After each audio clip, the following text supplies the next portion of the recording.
जो इराण इतकी वर्ष आपल्याला साथ देत होता, त्या इराणवरती ज्या प्रकारचे हल्ले होत आहेत आज,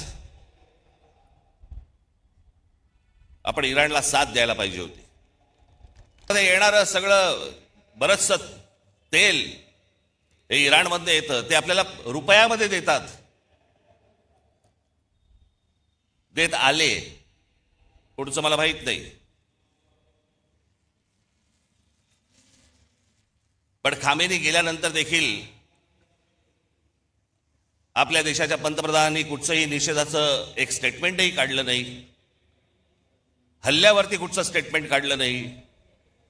जो देश आजपर्यंत जम्मू काश्मीरच्या प्रश्नावरती देखील आपल्याला पाठिंबा देत आला, भारताला पाठिंबा देत आला, त्यांच्या मागे आपण आज अडचणीच्या काळामध्ये उभे राहिलो नाही, याचा त्रास निश्चित भविष्यात होणार आपल्याला.